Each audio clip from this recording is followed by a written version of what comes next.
Y bueno, todo esto traté de hacerlo como un resumen sobre el control postural. Obviamente hablar de control postural es un mundo entero del cual podríamos aventarnos muchísimas más clases, no nada más una, ¿no? Pero mi idea con esta plática es enfocarlo a cómo este control postural, cómo se controla en base a estos mecanismos y cómo también los procesos cognitivos tienen una importancia importante. Bueno, importancia importante. ¿Cómo es que son importantes para esta estabilidad o para este control postural? Porque eso también nos va a llevar a cómo se da el aprendizaje motor y a una de las estructuras tal vez más importantes para este aprendizaje motor. Dentro del aprendizaje motor tenemos diferentes estructuras que están en constante activación o que están en constante trabajo, por así decirlo, ¿no? La corteza, principalmente la corteza motora, las aferencias sensoriales, el cerebelo, los ganglios basales, ¿no? La corteza prefrontal y demás, ¿no? Cada una tiene conexiones una con otra, los troncos encefálicos, y cada una trabaja de manera simultánea para que el aprendizaje motor se pueda dar. Incluso pudiéramos mencionar el hipocampo, que es la estructura que tiene que ver con la memoria, el sistema límbico que está relacionado con el aprendizaje o con la memoria basado en las emociones. Pero hay una estructura en la que quiero ahondar que va a ser los ganglios basales, que ahorita vamos para allá. Bueno, el aprendizaje motor es definido como un conjunto de procesos asociados con la práctica y la experiencia, que va a implicar cambios relativamente permanentes en la capacidad para producir una acción competente. Esto quiere decir que van a ser aquellas actividades que van a estar asociados a estarlos practicando constantemente para que a la larga esta práctica pueda conducirnos a un aprendizaje establecido o a un engrama motor y que este tenga la capacidad de producirse en cualquier situación. O sea, que pueda ser competente, que pueda estar preparado para cualquier situación, ¿no?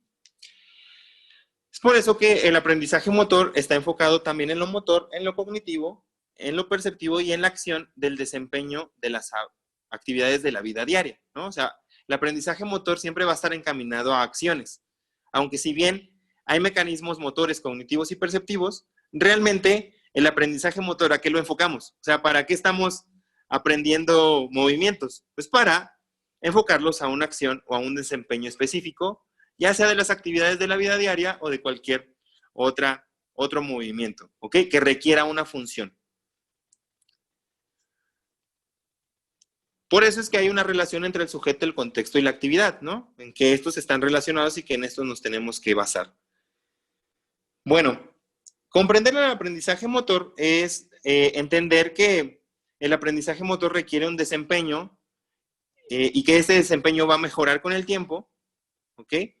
Donde tenemos que estarlo practicando para que el desempeño pueda mejorar y que con el tiempo este desempeño va a tener una optimización o va a ser optimizado con el tiempo y que a la larga nos va a traer una mejora de la función.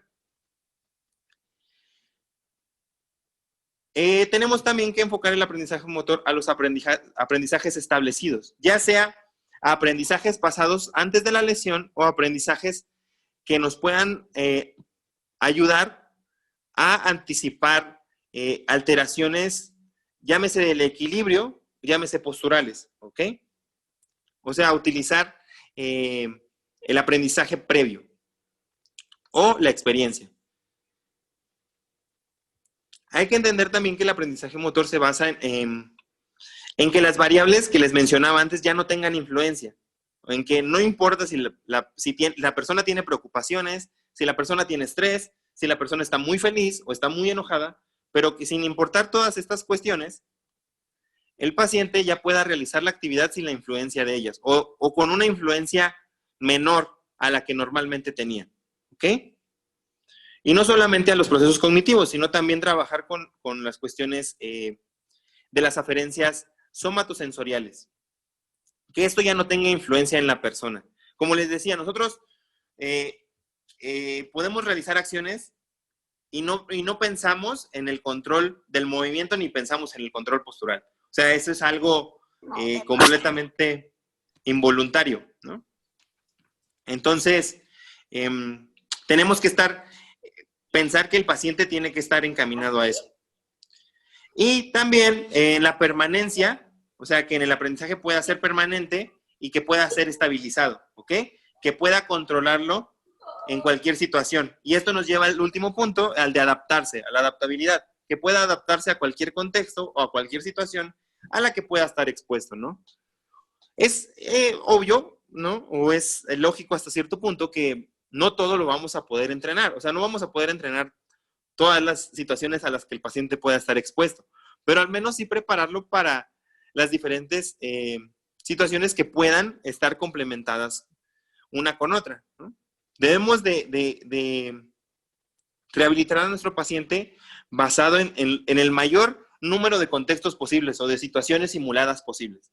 Por eso es que debemos también de enfocarnos a simular situaciones y no a entornos nada más controlados de actividades muy, muy específicas, ¿no? O sea, sí está bien las actividades específicas, pero también transferir ese aprendizaje. Bueno, las variables que van a afectar al aprendizaje motor van a ser las características mismas del aprendizaje, la retroalimentación, el tipo de tarea que vamos a aprender y las fases de este aprendizaje. Hay diferentes teorías que nos hablan de cuáles son las fases del aprendizaje, que van desde que el paciente se identifica con él mismo, con la alteración que tiene, identifica la tarea, identifica el objetivo que tiene que realizar y después cumple el objetivo y tiene una respuesta posterior de qué tan bien o qué tan mal lo hizo. Entonces, en estas fases del aprendizaje pudiéramos catalogar muchísimas que hasta el día de hoy todavía son consideradas como teorías, ¿ok? No hay fases del aprendizaje motor que pudiéramos catalogar como absolutas. Completamente absolutas no las hay, ¿no? Pero sí tenemos varias teorías que nos pueden ayudar a comprender mejor. Va a depender, obviamente, de la tarea aprendida. No es lo mismo que aprenda una actividad sencilla, donde el paciente está en una posición estática, a una actividad más compleja que requiera también una estabilidad postural. Es importante también la retroalimentación y es importante también las características del aprendizaje mismo. ¿Ok? Las más importantes aquí van a ser las características del aprendizaje mismo y la retroalimentación. ¿Ok? Esos son los puntos más importantes que tenemos que tener en cuenta y que van a afectar ya con mayor intensidad al control motor. Bueno, al aprendizaje motor, perdón. ¿No? El primer punto tenemos a la retroalimentación, ¿ok? Donde la información que va a recibir el paciente del resultado de su movimiento va a influir en que el movimiento lo pueda ejecutar mejor o peor, dependiendo de la información que va a recibir, ¿no? Por eso es que el feedback es un pilar del aprendizaje motor, pero siempre hablamos de feedback nada más como de retroalimentar al paciente, llámese ponerlo en el espejo, llámese darle indicaciones verbales, pero ¿cómo sabemos que el feedback no puede afectar a la persona de manera negativa? ¿Cómo sabemos cuándo ese feedback puede ayudarle, puede no ayudarle o puede, en lugar de ayudarle, pues serle, en lugar de benéfico, pues no aprovechable, ¿ok?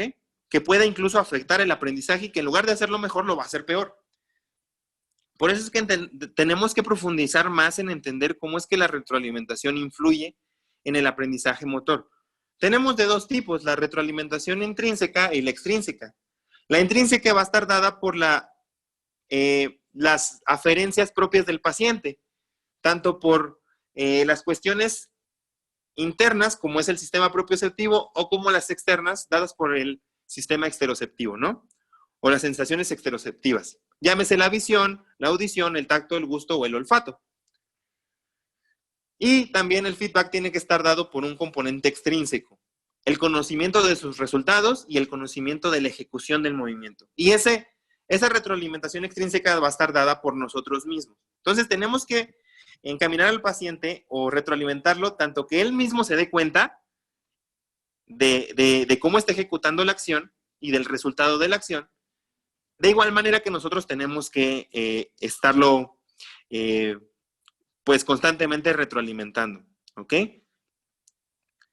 Así que tenemos que darle, encargarnos de las dos partes, no solamente estar nosotros siempre con él retroalimentándolo. ¿Por qué? Porque el día de mañana que no esté con nosotros en el área de rehabilitación, pues el paciente no va a tener manera de encontrar una retroalimentación propia, ¿no?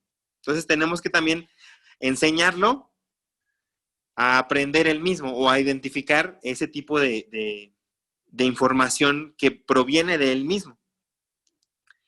Y dentro de lo que conlleva a nosotros, pues debemos de darles información verbal que le informe sobre los resultados, del objetivo y del resultado, ¿no? Y de igual manera de qué también realizó la tarea, ¿no? O sea, de la calidad de la ejecución. Oh, bueno, la calidad de la ejecución fue buena o mala. No quiero decir que con esos términos, obviamente, pues vamos a hablar con términos mucho más coloquiales y también va a depender del nivel educativo de la persona. Pero esto nos lleva al siguiente punto. ¿Qué información le voy a dar al paciente? ¿Qué tipo de información? ¿Cuánta información? ¿Con cuánta precisión tiene que estar dada esa información? ¿Y con cuánta frecuencia le tengo que estar retroalimentando?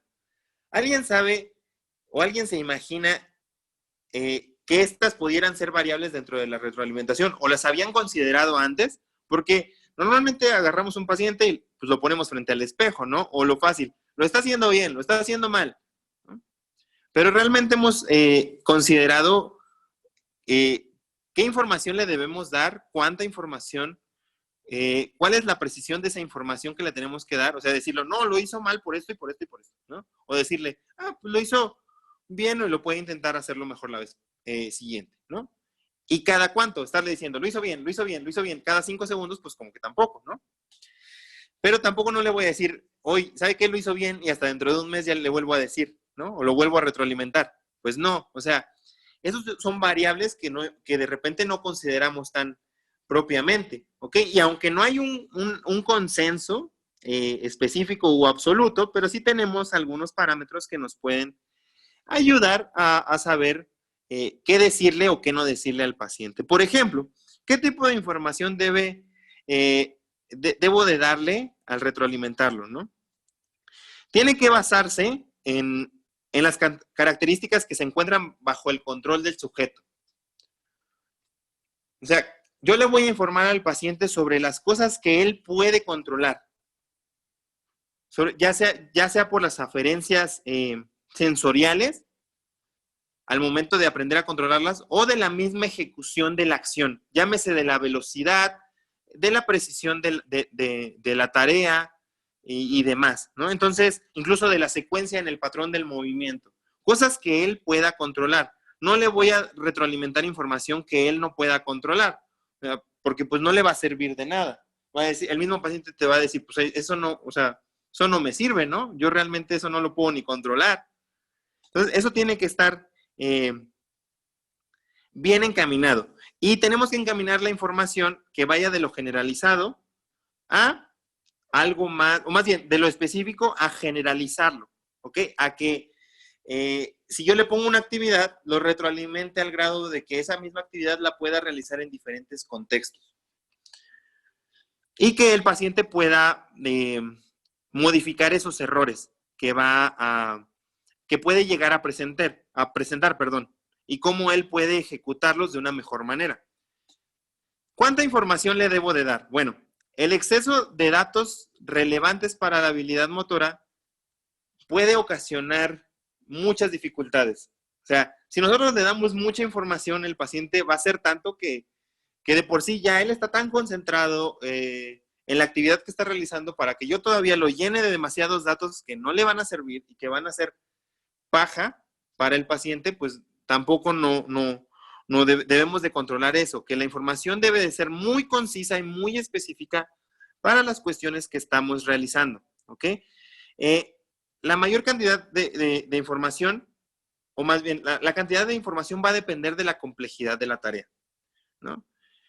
Podemos utilizar mucha información en tareas sencillas, o al revés, poca información en tareas sencillas, perdón, y mucha información en tareas complejas, pero información que está encaminada en la ejecución del movimiento o de la calidad del movimiento, ¿ok? ¿Qué tan precisa tiene que ser esta retroalimentación? O sea, ¿qué tan precisos tenemos que hacer al retroalimentar al paciente? Bueno, esto va a depender de los estadios en los que se encuentre el paciente. Si tenemos un paciente en un estadio en el que apenas estamos empezando a entrenarlo, pues no podemos ser tan precisos. Tenemos que ser más generales en cuanto a la información, o tiene que ser menos exacta la información cuando el proceso de rehabilitación sea dentro de las primeras sesiones. Pero conforme vaya avanzando en sesiones y en práctica, tenemos que ir siendo más específicos en la información que le estamos dando. Tenemos que ser más precisos de decirle.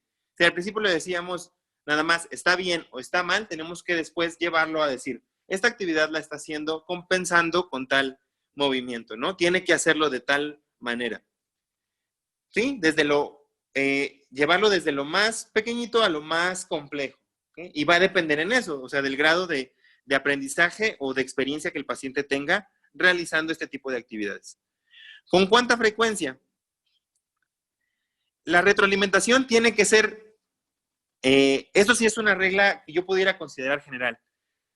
La retroalimentación tiene que ser mucha al inicio y poca al final. ¿Ok?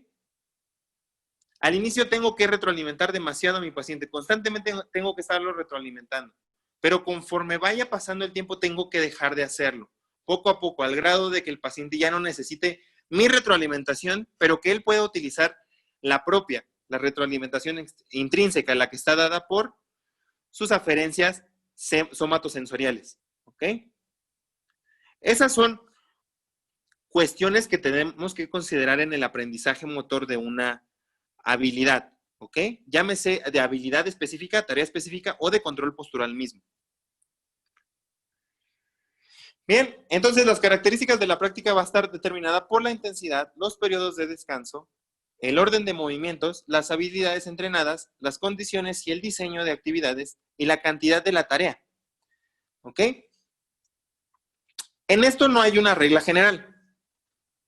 Esto va a depender de la evaluación que ustedes hagan con su paciente exhaustiva y a partir de ahí generar un tratamiento donde la práctica de las actividades podamos basarnos en estos puntos, ¿no? ¿Cuánta intensidad lo voy a hacer?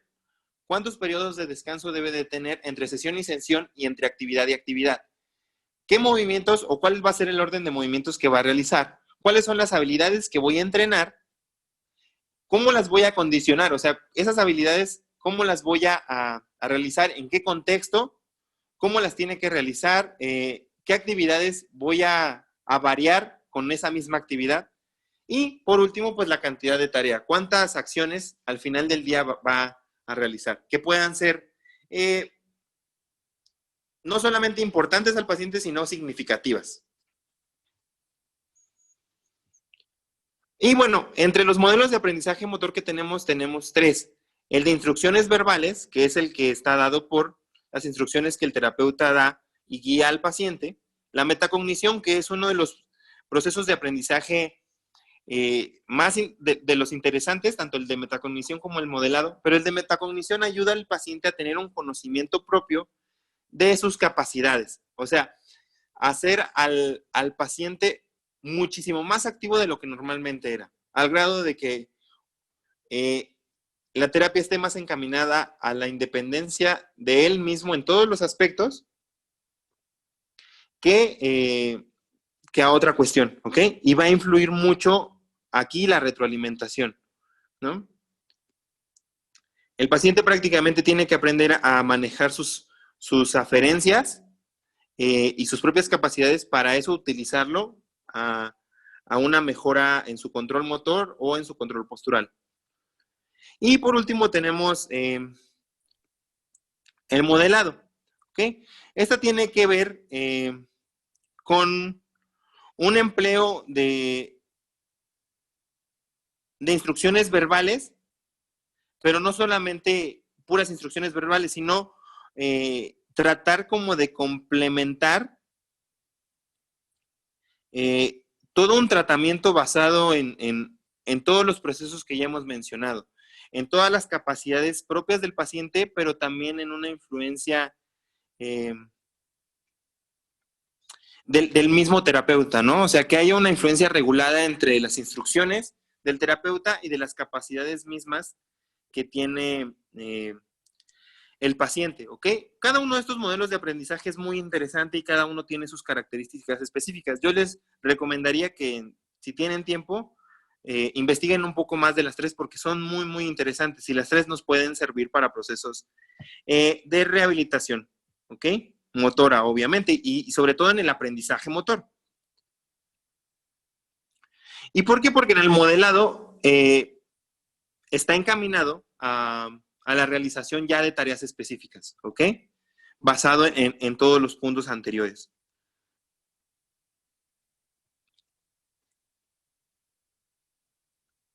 Bueno, esto nos lleva a que podemos tener transferencias de aprendizajes positivas, negativas y neutras, pero esto va a depender de todas las variables que ya mencionamos. Llámese de las formas en las que aprendemos, del tipo de aprendizaje, del feedback también, que es el más importante, y de las características del aprendizaje mismo. Eso va a depender de que nuestra transferencia de aprendizaje sea bueno, o beneficioso, negativo, perjudicial o que sea neutro, que de plano no tenga ninguna influencia en el paciente. O sea, todas las actividades que hicimos pueden no tener influencia porque tal vez ni siquiera son significativas para él, ¿no? Entonces, hay que considerar muchas, muchas variables. Por eso es que el punto de la rehabilitación neurológica, que si bien siempre hemos dicho que no tenemos tenemos varias técnicas, pero no tenemos algo absoluto en cuanto a qué método o a qué técnica o a qué tipo de terapia va a ser la más efectiva, pero lo que nos ayuda a definir todo eso es la evaluación. La evaluación siempre va a ser lo más importante en el paciente, valorar completo de pe a pa, ¿no? Todas las capacidades somatosensoriales, cognitivas, motoras, el contexto, gustos y demás, ¿no? Bueno, cuanto más similares sean las demandas neurológicas para el procesamiento durante la práctica con respecto a los del contexto generalizable, mejor se producirá la transferencia de aprendizaje. Esto quiere decir que tenemos que tener una demanda neurológica importante y una práctica en un contexto generalizable, ¿ok? O sea, tener una demanda en cuanto a los procesos neurales y enfocarlo a un contexto que el paciente pueda hacerlo general, ¿no? Si el paciente aprende a hacer una actividad solamente en un mismo contexto, eso no le va a servir y no le va a transferir un aprendizaje, sino que si esa actividad que yo le enseñé en terapia no le sirve después, cuando yo lo dé de alta, lo que hice prácticamente no sirvió para nada, ¿no? Porque no fue significativo para el paciente y la actividad no le sirvió de nada y no hubo una transferencia de aprendizaje, prácticamente fue tiempo muerto. Entonces tenemos que basarnos siempre en el contexto y en que el paciente pueda generalizarlo, ¿ok?